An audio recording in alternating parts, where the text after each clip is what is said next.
Magandang araw po sa inyo lahat. Ako po si Banat Bay at ito na nga, pag-usapan po natin itong dayaan sa eleksyon. Nako, ganito daw ang nangyari. Pero bago po mangyari ang mga ganyang klaseng usapan, ulitin lang po natin mga kababayan, baka naman pwede mag-subscribe na po kayo kasi sa mga nanonood, 52% hindi nakasubscribe. Pero alam nyo nakita ko yung statistics medyo umaangat na po ito. Marami na po ang nanonood na nakasubscribe. Pero kung maaari pa, yung iba pa, yung remaining na nanonood, baka naman pwede hong tayo mag-subscribe. Okay. Ito na nga, pag-usapan na po natin yung di umano, alleged na katarantaduhan na nangyayari sa Comelec. At ayan po ay ibinulgar naman po ni Attorney Topacio. At meron pa rin pong mamayang pag-uusapan patungkol naman kay Arnel Ignacio. Naku, may nasagap akong balita dyan. Naku po, ang lupit mga kababayan. May nasagap akong balita, maya natin pag-usapan yan. Malupit talaga yung nasagap kong balita. Naku, pinag-iisipan ko nga mga kababayan kung dapat ko itong pag-usapan Di ba? Pinag-iisipan nun natin kasi delicate. So baka ito'y, alam nyo na, baka ito'y aking, ayun, ayoko naman. Medyo delicate mga kababayan kasi, naku, may tatamaang malupit na malupit. Naku, sigurado may magagalit. Sigurado, dako po, delicate na naman ako niyan. Pero pag-uusapan natin yan, unya. Mate, chotomate ka desay, chotomate, pag-usapan muna natin itong eleksyon. Okay? Kasi meron nung sinabi si Topacio dito sa eleksyon. At isa pang malupit na revelasyon, ika nga. Pag-usapan natin yan, ito po, itong pag-appoint. Nako, ayoko na. May revelasyon dito mga kababayan Panoorin natin Pasok. I've always said it was a bad idea. Bad idea? Yung abogado ng Pangulo ang i-appoint bilang chairman ng Comelec. Bakit? Nako, bakit? Nako, napaano tuloy si Attorney Topacio? Because we lawyers, alam ni Attorney Harold yan, we are bound by a certain set of principles, one of which is conflict of interest. Nako, ano ba ibig sabihin? You cannot go against a client even after the lawyer-client relationship has ended. Nako, yun. That's the bedrock principle. Sagrado po sa mga abogado yan. Paano si George Garcia? He was very active as an election lawyer. Nako! Ang dami niya naging kliyente, not only the president. How is he going to deal with the situation when a former client goes before the Commission on Elections, which he heads? Nako, ito. Pag-usapan natin to mga kababayan. Matinding usapin po ito Bakit kanyo? Kasi simpleng-simple lamang po Ang mga abogado, ika nga, sabi nga ni Topacio, meron kaming nakikisali ko. Sige na nga. Meron kaming code of ethics na halimbawa, ako, kunwari lamang po ito kunwari ako isang abogado. Kinuha ako ni Boss Dada bilang abogado niya sa kasong overeating. Kari inaksahan siya ng gluttony. So, para may pagtanggol ko siya sa kasong gluttony, wala namang kasong ganun Biro-biro lang po ito. Hinire niya ako bilang abogado niya. So, kinuwento niya sa akin yung mga sagradong secret, ika nga, to defend his being gluttony. His being matakaw. Yeah? So, binigay niya sa akin kasi ganito yan, Banat Bay. Pagka ako, na kumakain ako. So alam ko lahat yung dahilan kung bakit po siya naging matakaw. So yung palusot niya kung bakit siya naging matakaw. Halimbawa, ganyan. Tapos, tapos na yung kaso. Dahil ako'y napakagaling na abogado, ay naipanalo ko yung class. kaso at hindi na po siya nahatulan ng guilty bilang isang sobrang takaw. Halimbawa lang po yun. Tapos, nagkaroon naman ng kaso uli. In the future, halimbawa, may kumaso naman kay Boss Dada. Uli, meron naman kumaso sa kanya. Ang ginawa nung kumaso sa kanya, halimbawa, oversleeping. Halimbawa lang. Ang kinuhang abogado, ako.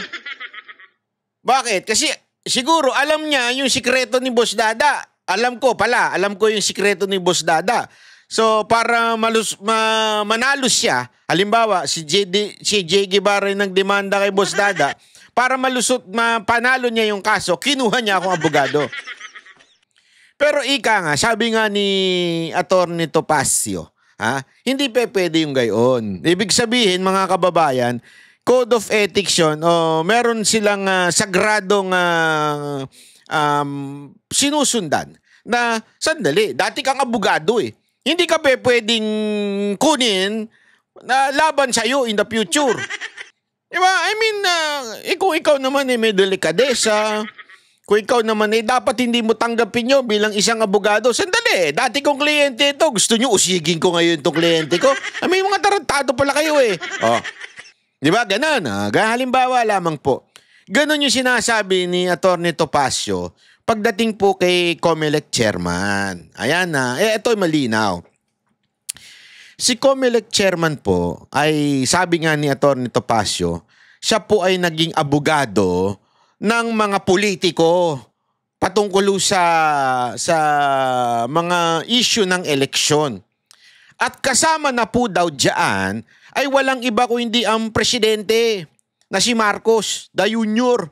Kasama siyang abogado. Anong problema nung Banat Bay? Siya naman na nag-appoint doon bilang COMELEC chairman. Di ba? Pwede mo sabihin ganun. Naturalmente, kung saan may tiwala yung presidente, abay, syempre magaling na abogado ito, kaya nga siya kinuha noon eh. Oo, ibig sabihin, i-appoint siya bilang, anong problema doon, Banat Bay? Hindi po kasi, alam nyo kung bakit. Ang COMELEC ay isang constitutional body. Separate. Alam nyo po ba na hindi kayang tanggalin ng presidente yung COMELEC chairman? Hindi. Sila po ay may fixed term. Kaya nga po sila impeachable. That's the only way for them to be removed. Ano ibig sabihin? Para din po yung ombudsman. Diba? Yung sa ombudsman, ang nag-a-appoint talaga dyan ay yung presidente. Pag inabutan ng retirement, halimbawa, magre-retire na yung ombudsman natin ngayon, ang mag-a-appoint po susunod ng ombudsman, presidente. Pero pag in-appoint na po yan, may fixed term yan. Yung susunod na pangulo, hindi niya pwedeng galawin yung ombudsman. Pareho din po niyang COMELEC chairman. Hindi niya pwede, yung susunod na pangulo, hindi pwedeng palitan. Eto, hanggang matapos ang kanyang termino. Bakit ganun?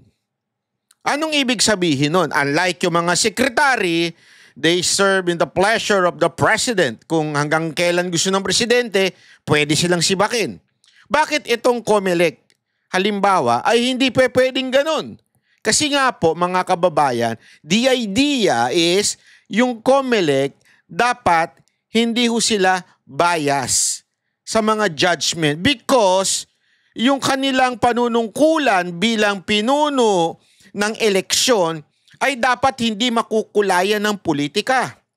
So, ibig sabihin, kahit yung Pangulong nag-appoint sa kanya, ay kung halimbawa, ay may ginawang kabalastugan, siya bilang COMELEC chairman that would relate doon sa eleksyon, pwede niyang banatan yung presidente na nag-appoint sa kanya. Kasi nga, hindi siya kayang tanggalin. Ganyan din po ang mga justices . Ang presidente namimili pag mag-retire mga justices. But fix yung term nila. Once they were appointed, hindi na sila pwedeng tanggalin hanggang mag-retire sila.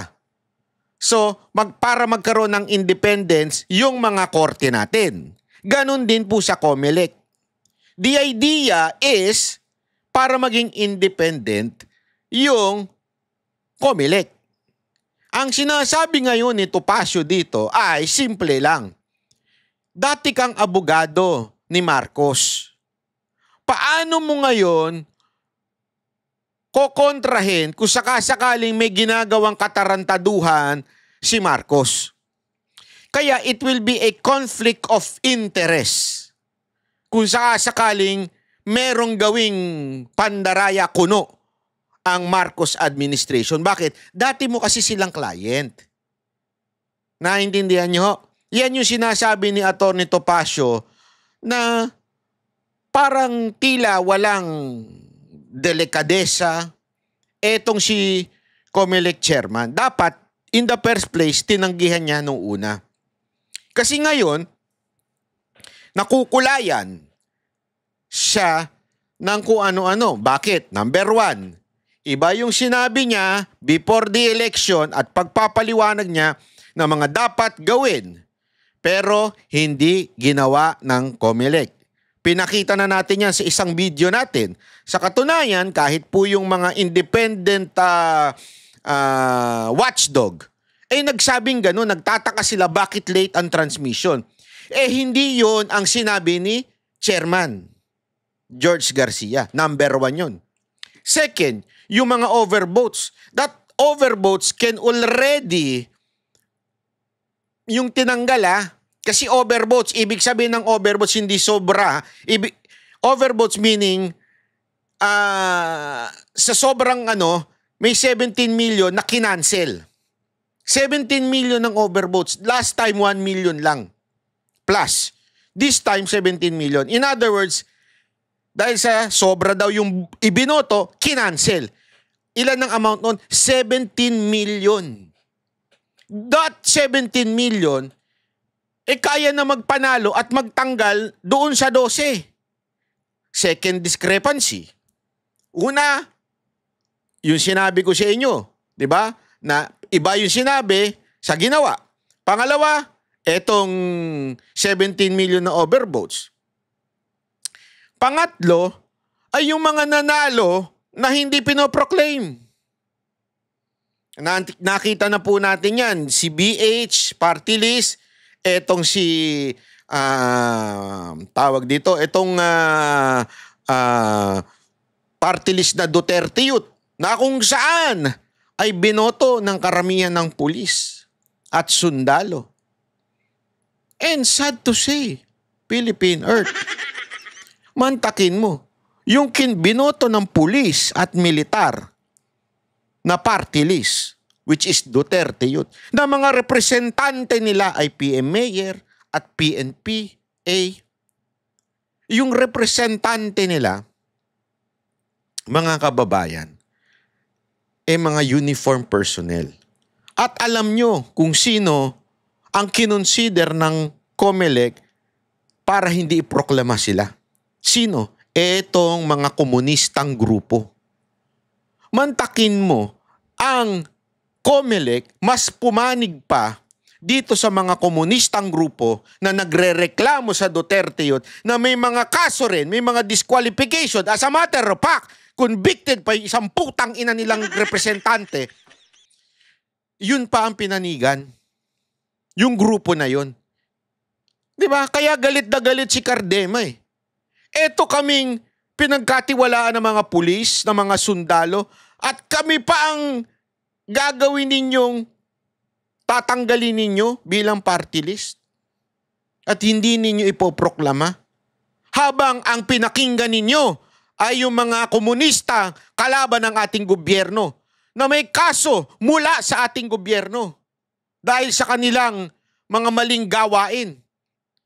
As a matter of fact, yung isa convicted, putang inang yan, lintik. Kaya nakakagalit Di ba po, eto, sorry to say pero nakakagalit na nangyayari sa Pilipinas. Mantakin mo, mas pinanigan pa yung mga yon. Tapos, ito na nga yung sinasabi ni Topacio, mga kababayan. Ito na yung sinasabi ni Topacio na conflict of interest kasi. Anong ibig sabihin niya? what if lang, hindi naman po niya sinabing ito, alleged lang, halimbawa lang, kung sakali lang, na inutusan siya ng presidente, since he is a client before, therefore, hindi niya pwedeng kontrahin. Kasi kaibigan niya, kliyente niya dati. O, di ba? Dati kitang abogado eh. O, halimbawa, abogado ko si Topacio. Naging presidente ko. Ilalagay ko siya sa isang independent body. Halimbawa, gawin ko siyang COMELEC chairman. Di ba? Ang sagwa nun, magkaibigan kami. Oh, tapos dayain ko yung, halimbawa lang, dayain ko yung eleksyon. Anak ng weteng. Hindi ba po, bilang isang abogado, ay dapat umaalis ka na dyan kasi conflict of interest yung ginawa mo? Tinanggap mo? Yun ang sinasabi ni Atty. Topacio, hindi po ako. Di ba? Gago! Nililinaw ko lamang po mga kababayan. Kahit mag-inhibit na siya, sabihin natin mag-recuse siya sa proceedings, there will always be a cloud. Number 2, yung mga actuations po ng ating COMELEC, sad to say, do not inspire confidence. Hindi lamang yung Duterte Youth, alam na natin, ano? Kung nandoon naman po sa petition at nasabi na ni Chairman yung lack of due process. Kasi nasa Omnibus Election Code, totoo naman po, you can suspend a proclamation. But only when evidence is strong. Nako! Pag sinabi mong suspended ang proclamation, when evidence of guilt is strong, you have to state the law violated and the facts that led you to conclude that evidence of guilt is strong. Ayaw. That is an integral part of the due process clause of the Constitution. You have to be informed. The law must inform you, it must hear you before it condemns you. Dito walang hearing. And the suspension is not even based on strong evidence as provided for in the law. It is based on serious allegations.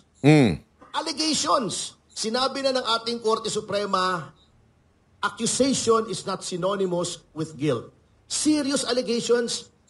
Are you effing kidding me? Etong kasama natin sa SMNI, sinabi ko, oy, rapist ito. Is that not a serious allegation? Nasaan ang proof ko? O ito, mamamatay tao ito, murderer. That is a serious allegation. Where is my proof? Ibig mo sabihin, he will have to face the consequences of the allegation just because it is serious? Plus, yung equal protection clause, persons similarly situated must be similarly treated. Di ba yung sa Akbayan, Gabriela? Serious allegations, recruitment para sa insurgency movement, armed insurgency against the government, pinapatay na pulis sa sundalo, nagre-recruit ka, pati yung recruit na papatay. Hindi mo maseryoso yun? O bakit hindi suspend? The allegations are serious and the allegations were made by agencies of the government such as the NTF, LCAC, and the Office of the Solicitor General. Di ba maseryoso yun? Suspend mo rin. Di ba? Yan ang nangyayari. Aside from Duterte Youth, ang daming kapwitan na ginagawa ng ating COMELEC. Ito na lang. Ito, prime example. This good Ito. Maganda to. Papakita natin to. guy beside me. He was ranting and raving about a defect in the process. Yung pagkonekta ng counting machine. Anong ginawa? Instead of addressing the concern, pinagdidimanda. Yung ba attitude ng COMELEC? Kinasuhan, pinadidisbar, pinatatanggal as a certified public accountant. Pinapadisqualify pa. Pero, yung sinasabi niyang problema na dapat huwag i-connecta, sinunod ng COMELEC. Di ba? Grabe yan, ano. Actually, yan ang nakakapagtaka. Alam mo, sa totoo lang kasi itong Vice Mayor, medyo parang may sapak lang ng konti eh. Yung lalo na yun na ganun-ganun siya ng coke. Medyo, pero may punto siya eh. Talaga may punto siya lagi. Halimbawa na lang doon sa sinasabi niyang wag bubuksan ang internet o ikakabit sa internet yung machine hanggang hindi pa nagtatransmit. 'Di ba? Wag. Bakit? Kasi nga maaaring i-hack. Ang ginawa ng COMELEC, kinasuhan ito. Kinasuhan to ng fake news eh. False news. Meron tayo na kasing ganyang batas eh. Ewan ko ba dito sa TRICOM eh. May batas na tayo dyan. So kinasuhan ng COMELEC. Dahil doon, hindi siya pinoproklama ngayon. Pero ito sinasabi nga ni Topacio, simple lang. Sinunod naman nila yung sinabi ni attorney. Si attorney Maligalig. Maligalig kasi itong abogado nito. Pero magaling to, pero maligalig lang. Si attorney Maligalig, talagang kinasuhan. Pero sinunod nila yung sinabi ni attorney Maligalig. Kaya nga sinasabi, sandali, akala ko ba fake news? Pero ba't yung sinunod? Yung sinabi ni attorney Maligalig. Sinunod. Anong problema mo, Mr. Garcia? Susundin mo, ba't dinimanda mo? Tama naman pala. That tama. is an explicit admission that he was right. Why is he facing charges? Why is he facing disqualification based on alleged fake news? Bakit ganon? Ito pa. Kita nyo kung anong double standard ng matindi rin ito. So, ayan pa yung mga ebidensya kung bakit talaga, medyo nakakayanig. Nakakayanig po yung pinagsasabi po nitong George COMELEC chairman, di ba? Si COMELEC chairman George Garcia. Sa Negros Oriental, si Janice Digamo, sapagkat kaalyado ng gobyerno, di ba? Saan ka nakakita? Iniimbestigahan ng Department of Justice yung murder ng asawa. Dapat quasi-judicial yung stand ng DOJ pag preliminary investigation. Iimbitahin mo sa party sa Malacanang yung widow, kasama yung presidente. Ang presidente, alter ego niya yung DOJ. Paano mong papafine si Tebes na walang probable cause? Nakikihalubilo ka doon sa complainant. Etong, tindi niyan, di ba? Yan yung kaso dati, di ba, ni Governor, yung tungkol kay Digamo. Yung asawa niya, after mamatay, sabi nito sabi ni, si Topacio, nakikiparty sa Malacanang. Tapos nandun din yung, naturalmente, nandun yung presidente, nasa Malacanang ang presidente may hawak sa DOJ, so definitely, magkakaroon nga naman ng probable cause. Alam naman, si Digamo tsaka si presidente, close. Nagpa-party sila. Tapos kukontrahin ngayon ng DOJ si Digamo. Sasabihin niya walang probable cause. Wag na natin dismiss yan. Hindi niya pwede i-dismiss yun. Siyempre, ni Digamo, dismiss. Party nga ako with the president to party. Nakiki-A siya. Di ba? Doon pa lang, grabe na talaga, wala na mga delikadesa itong nasa gobyerno natin. Grabe talaga. Negros Oriental, baka hindi nyo alam, pero hindi ina-adoption na ng COMELEC. Si Janice Digamo, mayor ng Pamplona, nasa 1st District. Dito medyo na mix-mix lang niya. Hindi po sa 1st District si Mayor Janice. Nasa 2nd District. Tumakbo siyang congressman ng 2nd District. Tumakbo siyang congressman ng 3rd District. Kasi medyo na mix up lang ni yan. Ano ang patunay ko? Eto, pakita ko sa inyo. Ayan. Kinongratulate, nanalo si Janice Digamo bilang 3rd District Congresswoman. Tingnan nyo ito 3rd District ng Congresswoman. So, ibig sabihin, mga kababayan, kung ikaw ang representante ng 3rd District, naturalmente, you are registered in the 3rd District. Tama, mali? Kasi nga, ikaw ang representante, kumandidato ka Ibig sabihin, nandiyan ka nakatira sa 3rd District. Tama, mali? Halimbawa, yung dinisqualify ng COMELEC na kalaban ni Romualdez, anong ginamit doon? Hindi daw siya kasi nakarehistro doon sa distrito ni Romualdez. Kaya siya dinisqualify. Si Janice Digamo, tumakbo, ibig sabihin, ako'y residente ng 3rd District. Kaya ka nakatakbo. Ano ibig sabihin nun? Pinayagan kang maging kandidato dahil nga ikaw ay rehistrado sa 3rd District. Tama, mali? Ito problema. Ano? Saan ba siya mayor? At that time, mayor siya ng Pamplona. Sino yan? Mayor Janice Digamo, Pamplona Mayor. Anong distrito yon? 2nd District. Kasi tinanong ko yan Sa probinsya kasi, ganyan nakahiwalay 2nd District, iba mayor niyan, iba mayor ng 3rd District. So iba rin ng congressman. So ano ibig sabihin? Kaya siya mayor ng 2nd District dahil diyan siya nakatira. Tama, mali? Kaya nga siya mayor Nung nagbigay siya ng Certificate of Candidacy bilang congresswoman, tumatakbo siyang congresswoman itong 2025, siya po ay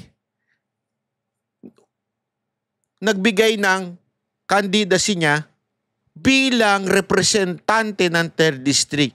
So sinabi niya doon na siya ay 3rd District nakatira. Kung 3rd District ka pala nakatira, bakit ka mayor ng 2nd District? Hindi pwede yun. Parang sinabi mo, Manila, Caloocan, mayor ako ng Maynila. Halimbawa, si Hani Lacuna, mayor siya ng Maynila. Bigla siya nagpasa ng, magko-congresswoman ako ng Caloocan. Anong problema dun? Sandali, saan ka ba talaga nakatira? Sa Manila o sa Caloocan? Bakit ka nagpasa ng iyong candidacy sa Caloocan?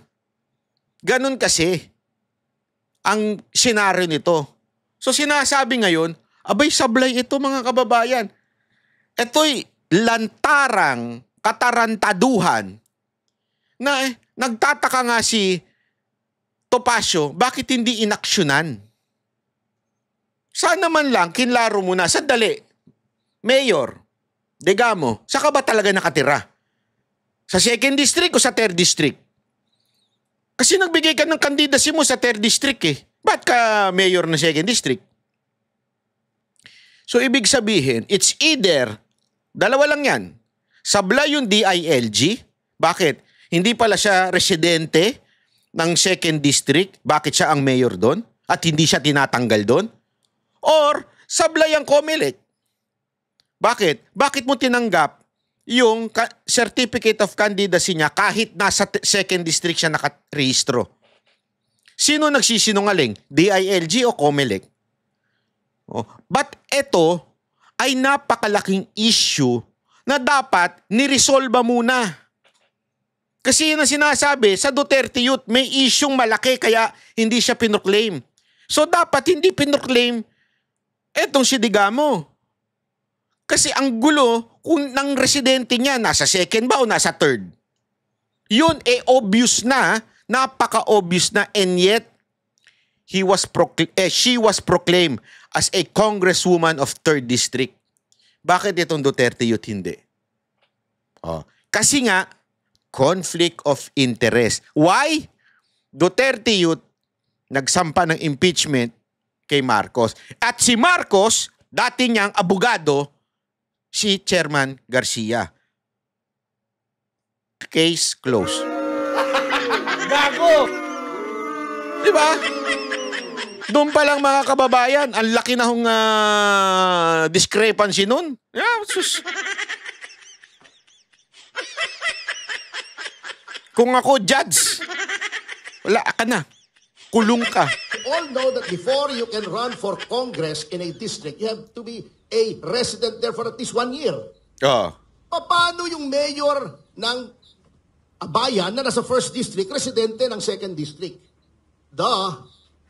O di ba? Ibig mo sabihin, hindi siya residente ng 1st District, paano siya naging mayor doon? Wala siya ron. May disqualification, inaksyonan ba? Wala. Yun, obvious. Factual. The facts are not disputed. Disqualify ba? Hindi. Hindi. Diba? Yan ang problema sa COMELEC. Yan. In closing, the COMELEC should be the agency of the government which was elevated to a constitutional level. Kaya nga impeachable lang yan eh. May independent, 7-year term. Hindi pwedeng tanggalin. Elevated to the rank of a constitutional body in order for it to be able to accurately ascertain the will of the people. The will of the people. Yan. Because sovereignty resides in the people and all government authority emanates from them. The COMELEC cannot substitute its discretion for the will of the people. Nako! Hindi pwedeng sila nagsasabi ng will. 2 milyon, hindi mo po proklama. Oo. Nanalo. Vice Mayor, will of the people, di mo po proklama. Nako! Hindi pwede yun. The spring cannot rise higher than the source. Ang source ng power ng COMELEC is the sovereign will. When you become the obstacle to implementing the sovereign will, ikaw na ang may problema. Hindi na yung taong bayan. So this should serve as a wake-up call to the COMELEC, including the call of the President para mag-resign yung gabinete.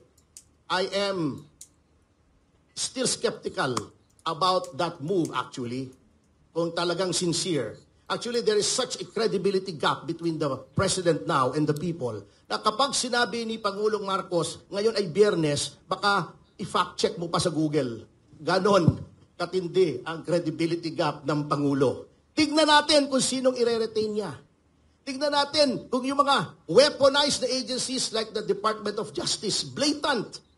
Yan Department of Justice, na-normalize na niya ng warrantless arrest. Ay, nako, grabe. Hindi lang kay Pangulong Duterte. Abuse of the implementation of a search warrant sa Kingdom of Jesus Christ. Doon sa Teves, Cassandra Leong, inamin in a case that we have. Kino-cross-examine ko yung NBI agent, inamin niya. Walang warrant, walang kopyang warrant, walang pinakitang warrant. Nag-obey sila sa order ng direktor na arestuhin si Cassandra Leong at i-detain ng 5 araw sa NBI without a warrant issued by a court. Ang hawak nila yung detention order ng House of Representatives, in which case it should have been turned over immediately to the House. Anong dahilan nila? Wala doon mapag-turn over. 5 araw, walang tao sa House of Representatives, hindi mo ma-turn over yung tao. That's arbitrary detention. That's a criminal offense. Pero normal na. Tignan natin kung i-retain nila si Boying Remulla na ginawang blunt weapon ng administrasyon for the persecution of its political enemies. Tignan natin. Ayan ang isa pang dapat talaga kung seryoso sa peace offering ko, no, which is I doubt and malabo talaga yan. Hindi ako naniniwala sa yung peace offering na yan. Pisti yan, sa totoo lang. Hindi peace offering yan. Kung talagang gusto nilang peace offering, tanggalin nila yung 2 Remulla. Eto kasama daw ito sa mga nag-usap sa pagpapalipad kay Pangulong Duterte sa daig. Yung 2 Remulla, si Marbil, si Torre, yan po dapat ang talagang tinatanggal. At saka si Anyo. Hindi po sa akin nanggaling yan, ha? Mga kababayan, yan po ay nanggaling mismo sa bibig ni DILG Secretary Remulla. So, sabi niya, kami nag-usap. Sama-sama kaming nag-usap. Kasama si Presidente, ganto. Sa bibig ni Secretary Remulla. So kung seryoso ka talagang dyan sa pistinyawang peace mo, dapat po tanggalin mo yan. Hindi mo na i-retain. Pero malabo. Dahil ako, yung peace offering na yan, yung mga ganyan, yan ay optics lang. Yan po ay panlabas na pagbabago lang. Yan po ay isang malaking katarantaduhan. Yan po ang totoo, mga kababayan. Huwag na natin pagandahin, pero yan po talaga ang tunay na katarantaduhan sa Pilipinas. Lahat na sinasabi ni Marcos ay budol. Gago! Magsabi ka sa akin, sige, hinahamon ko! Hinahamon ko! Lahat ng mga tanso vlogger. Magbigay kayo ng 3 natupad ni Marcos. With concrete evidence, ha? na natupad niya sa sinabi niya dati at ginawa niya ngayon? Wala. At ako, magsasabi ako sa iyo ng kasinungalingan ni Marcos. Hindi lang 3, marami.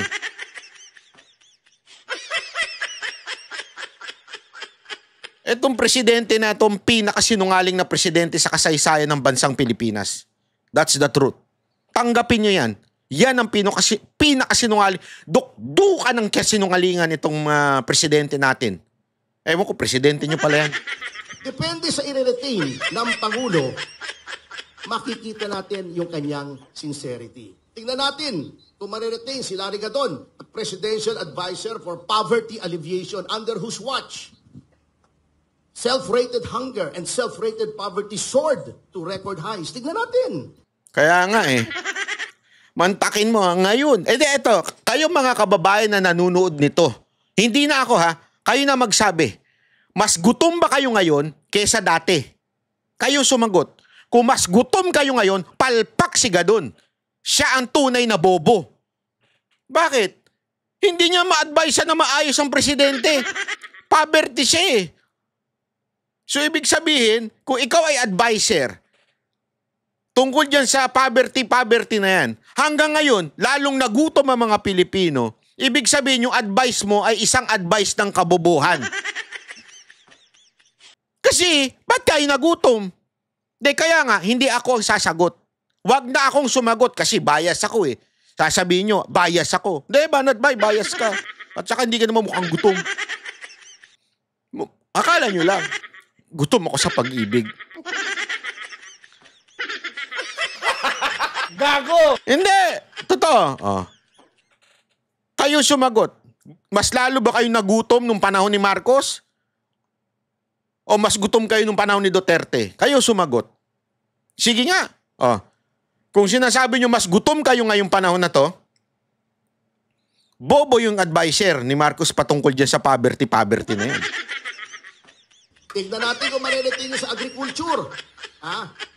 Na nagkakandaloko-loko yung supply ng basic commodity, which is rice.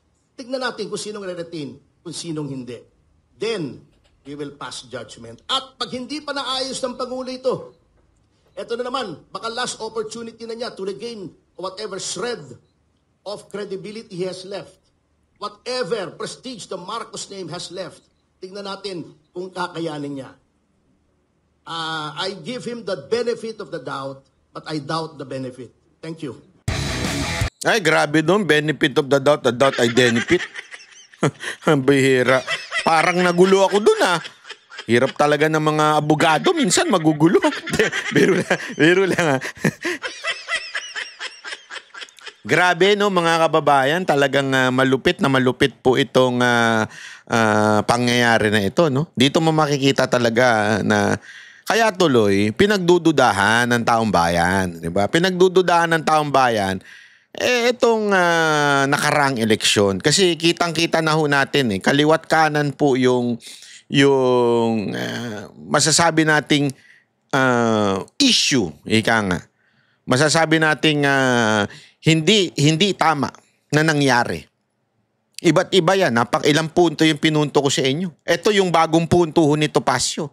Diba? Dito pa lang, ang dami na hong pinunto ni Topacio.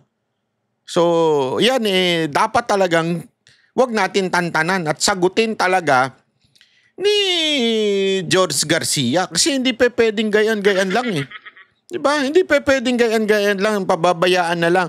Kaya nga tayo mga kababayan, nananawagan tayo sa mga senador na nanalo. Nananawagan tayo, lalong-lalo na po yung mga Duterten na pumasok. Sabihin na natin, Bato, Senator Bongo, Marcoleta, at Senator Amy.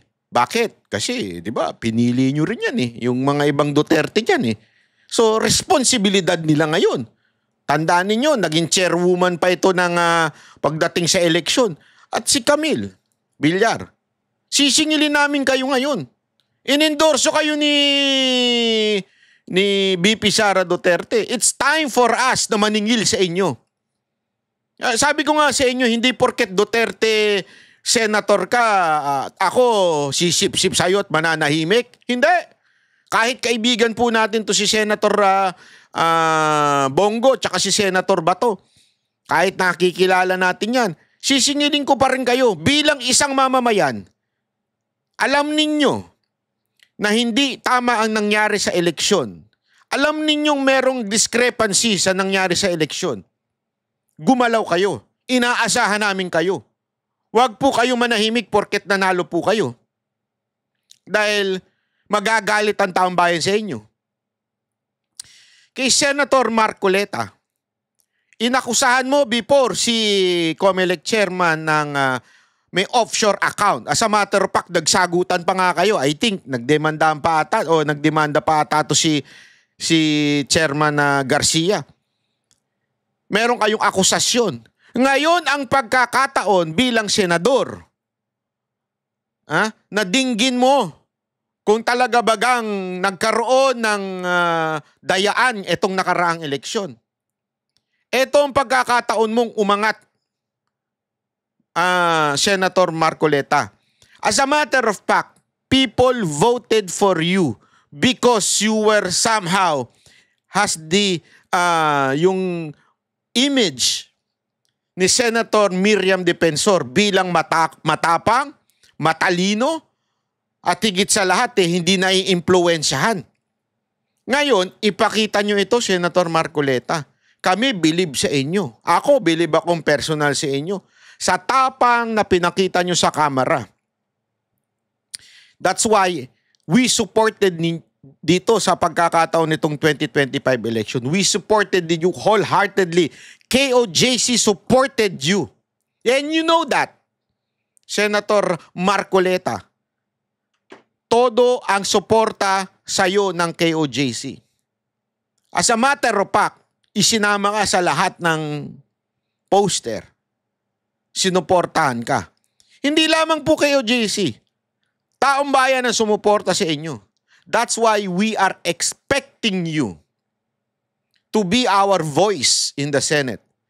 Kasi aminin na natin mga kababayan, and this is not a mistake. Alam naman natin pagdating sa hearing si Bato, si Senator Bongo, medyo hindi kasi po abogado, medyo lang sila, medyo alam mo yon, mabait. Hindi sila masyadong kumpronta, di ba? Hindi nila personalidad yon. Wala namang problema eh. Kasi kung lahat kumpronta lang ng kumpronta, may kanya-kanya silang gift eh. May kanya-kanya silang lakas. Halimbawa, si Senator Bongo, he never stops. Talagang pag sinabi mong sipag, ay wala. Sabi nga ng kaibigan ko na talagang alam ang galawan ni Senator Bongo, kung gusto mong mamatay, maging staff ka ni Senator Bongo. Kasi walang pahinga daw yun. Talagang walang pahinga. Which is nakikita natin eh. Yung habang yung ibang mga senador nagbabakasyon ngayon kasi sa June pa ang simula, siya nagtatrabaho na. Eto si Senator Bongo, ang masasabi kong pagdating sa trabaho, saludo ko. Saludo talaga ako. Taas kamay ko sa'yo. Ikaw ang talagang simbolo ng isang taong sobrang sipag. Wala nang sisipag pa kay Senator Bongo. Sigurado tayo. Diba? Pero hindi niya gift yung makipag-argue ng tapatan. We know that. Diba? Alam natin yan. Tanggap natin yan bilang mga Duterte supporter. Hindi siya yung tipong ganun. Yeah? Kasi hindi niya gift yun. It's okay. Walang problema. Pero si Marcoleta, yan ang nagustuhan natin sa kanya. Kaya nga natin gusto siya kasi sa Congress talagang kinain siya. Alam mo yun? Mga daming doon, mga wolf, di ba? Talagang pinaligiran siya pero siya, laban. Hindi siya nagpasindak. Kahit mga komunista na yung mga kalaban niya doon. Kahit dating mga tirador ng NPA. Di ba? Talagang laban kung laban. Matibay ito si Marcoleta. That's why we are expecting you, Senator Marcoleta, to do something about this election. At ikaw naman ang unang nag-akusa kay George Garcia. Therefore, follow up mo yun. Not because you won, titigil ka na. Ako naniniwala ako hindi mo gagawin yun. Kasi it's a suicide sa political career mo. Dahil kilala ka bilang matapang at matalinong abogado. Kaya I know and we know na ipaglalaban mo itong katiwalian sa 2025 election. Ha? Aabangan namin yan at babantayan ng bawat Pilipino yan. Ha? Senator Marcoleta. Okay? Pero ngunit datapot subalit, meron akong nalaman. Ito iba naman, mga kababayan. May nalaman ako patungkol po dito kung bakit sinibak si Arnel Ignacio. Di ko sasabihin ko siya kung nakuha ito. Di ko sasabihin, pero pera-pera pa lang. At ang nagsakripisyo ngayon ay ang OFW. Naku po. Ano ba yung issue na yan, Banat Bay? Bakit ba sinibak si Arnel Ignacio? Panoorin muna natin ang news bago tayo magbigay ng ating nasagap na balita. Naku po, hindi ko alam kung babalita ako ba ito. Baka ma-delicate sa buhay natin dito. Pero babalita natin. Dahil si Banat, babanatan ng lahat. Idiniin ni dating OWA Administrator Arnel Ignacio na dumaan sa tamang proseso ang pagbili ng lupa na nagkakahalaga ng mahigit 1 bilyong piso para sa itatayong halfway house ng OWA. Wala umano siyang kinita sa transaksyon. Nakatutok si Mariz Umali. Humarap sa media sa unang pagkakataon si dating OWA Administrator Arnel Ignacio mula nang sibakin sa kanyang pwesto para magpaliwanag ukol sa alegasyon kaugnay ng hindi umano otorisadong pagbili sa lupa sa halagang 1.4 billion pesos. Ayon kay Ignacio, dumaan daw ang transaksyon sa tamang proseso. Ito po ay dinala namin sa board.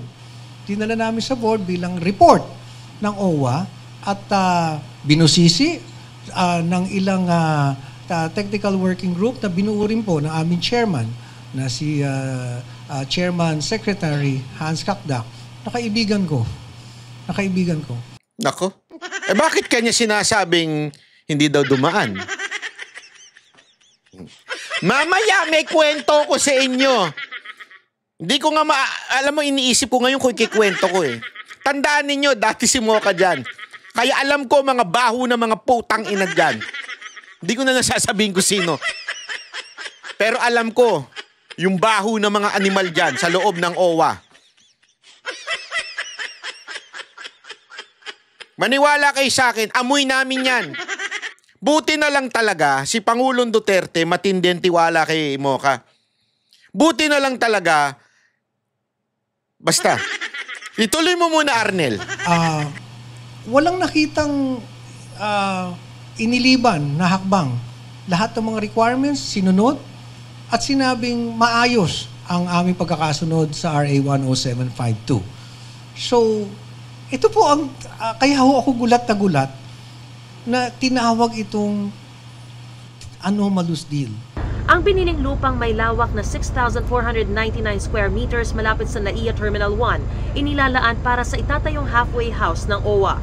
Mariin niyang itinanggi ang mga akusasyong may kinita siya sa transaksyon. Napakabigat.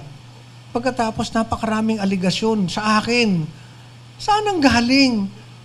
Sa isang papel na walang nakapirma, na ang dami-daming sinabi na kinita ko, hindi, pati nga yung numero hindi na nga magkasundo kung magkano. Wala po akong kinita dito. Nilinaw din ni Ignacio na Land Bank ang nagtakda ng halaga ng lupa at ito rin ang sinunod ng OWA sa pagbabayad. As our government financial institution, it's the Land Bank who assessed the value and it is exactly the amount. Nagigets ninyo? Hindi involved si Arnel. Land Bank ang nag-assess nung sinasabing binili nito. So kung Land Bank ang nag-assess, bakit ang bintang na kay Arnel? Nagigets ninyo? Sila ang nagsabi, oh, ito, tama itong amount. Tapos, based na rin sa kwento ni Arnel, inapruban naman pala ng board. Bakit sinasabi, hindi daw inapruban? Kasi nga, may kwento ko. Pero tapusin na natin tong balita para may kwento ko na. Overpaid. At sana naman lang, binigyan ako ng pagkakataong makausap. Nagulat na nga lang po ako na isang araw pinatawag ako na ako ay papalitan. So, yun po ang nangyari dito. Hindi ko po ito itinago sa ito pong ganitong kagandang transaksyon. Bakit namin itatago ito? Sa ngayon, wala pang tiyak na sagot si Ignacio kung ano ang susunod nilang magiging hakbang. Pero umaasa siya na magagamit pa rin ang pasilidad ng mga itinakdang benepisyaryo nito. Para sa GMA... Ayan. O ito, kikwento ko na. Malupit na malupit to. Walang kukurap. Alam mo kung bakit ako naniniwala kay Arnel Ignacio? Because it happened also during the time nung nandun si Mocha bilang Deputy Administrator ng OWA. It's a good thing dahil Duterte trusted Mocha so much. Nagkaroon din ng issue dyan nung panahon na yan. As a matter of fact, yung isang kasamahan ni Mocha, hindi ko na lang babanggitin ng pangalan, namatay dahil sa stress na dinulot ng putang inang OWA. Ganun katindi. Bakit? Etong tao na ito, nakasama ni Mocha, ay also appointed by PRRD. And yet, kung ano-anong inimbentong akusasyon sa kanya, hindi niya kinaya. You can ask Mocha kung sino yun. Hindi ako magsasabi sa inyo. But I know it. Why? After niya, si Mocha yung isusunod. Hindi ko alam bakit dyan sa loob ng OWA, napakadami ninyong insecure na mga animal kayo. As a matter of fact, noong panahon na yun, gusto ko ng banatan niyang OWA. Pero pinipigilan ako ni Mocha. Kasi maantala yung trabaho. At that time, nagkaroon ng issue rin dahil nung panahon ng pandemya, inutusan ni Pangulong Duterte through Senator Bongo, si Mocha, naggawin ng lahat para siguraduhin mapakain ang mga OFW yung inuwi natin galing sa ibang bansa dahil sa pandemya. Alam nyo, ang ginawa ni Mocha, wala kasing gustong, isipin nyo to mga kababayan ha, hinahatiran ng pagkain sa mga hotel ang OFW. How many OFW ang inuuwi? Libo-libo kada araw. How can you produce libo-libong food nang hindi, alam mo yon, na panahon ng pandemya? Lockdown lahat nun. Libo ang kailangan ni Mocha. Breakfast, lunch, dinner. Ginawa niya ng paraan. Bakit? Inutos sa kanya ng Pangulo. Sinabi kay Mocha, siguraduhin mo makakakain yan. Siguraduhin mo makakahotel yan. Kaya sinabi ni Mocha sa boss niya, tinawagan siya ni PRRD, pinapaasikaso to, fast track ang lahat. So fast track. Kasi nga, gutom eh. Alam naman, hindi lumalabas eh. Bawal lumabas, di ba? Dahil naka-quarantine sila. Alam naman, biding, bla bla bla. Gutom. So, umorder sila sa isang, parang ang tawag doon, yung nagke-cater. Tapos kini-question siya. Isandali, hindi naman dumadaan sa kanya yung bayad eh. Diretso doon sa caterer ang kumukuha ng bayad doon sa OWA. Ang bad trip pa nga, hindi pa on time. Nagpapaluwal pa ngayon yung catering. Buti na lang yung catering, may tiwala kay Mocha. Or else, maaantala ang pagkain ng OFW. Tapos, may mga quote-unquote na mga tarantado dyan sa loob ng OWA na kini-question si Mocha. Nakesyo ganito, bakit ganito? Mga gunggong pala kayo eh. Kung hindi ginawa ng Mocha ang paraan yan, gutom ang OFW. At pag nagutom ang OFW, sino sisisihin? Si Mocha ba? Hindi, si Duterte. Kaya at that time, alam na namin na sinasabutahin ng ilang mga inggit na appointee, hindi ni Pangulo. Dati ng mga appointee na mga dilaw. At dilaw hanggang ngayon. Hindi ko na lang sasabihin kung sino. Read between the lines. Hanggang ngayon, salot pa rin yan. Siya ang may dahilan kung bakit na ganyan si Arnel. Sinilipan. Bakit? Ito ang kwentong nasagap ko. Based doon kay Mocha, ngayon ito kay Arnel. Ang nasagap ko kasing balita.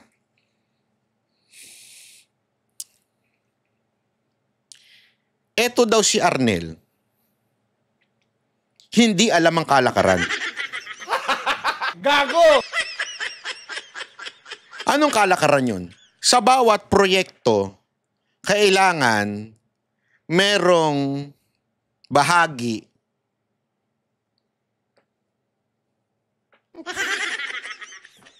siya. Kailangan may bahagi si kataas-taasang basta sa bawat proyekto. As a matter of fact, related nga daw yan doon sa pagsibak ng, hindi pagsibak, courtesy resignation. Yung mga hindi napapakinabangan yan ay tatanggalin o kaya ililipat.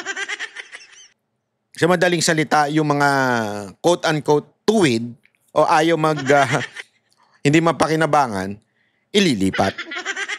Ganyan daw ang kwento lang sa akin ito sa panaginip ko. Nanaginip kasi ko Kala niyo si Jay lang na naginip Nanaginip ako. Kinwento sa akin ng isang anghel. Hindi pala anghel. Wag naman anghel. Wag mo idama yung mga anghel. Animal ka.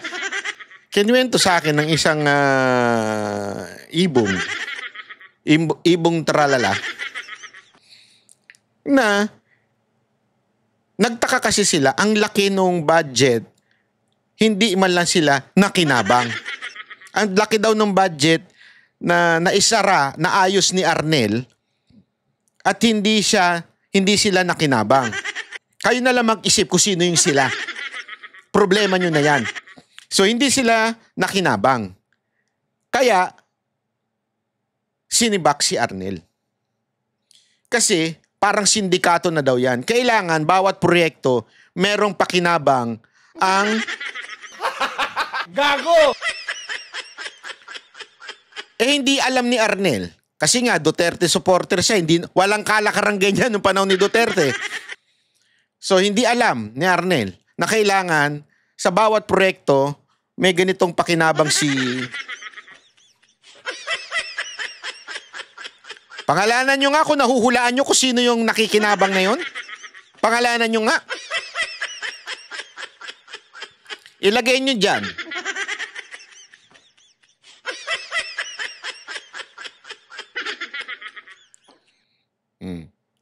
Ganun daw. Kaya po, sinibak si Arnel. Kasi hindi marunong makisama.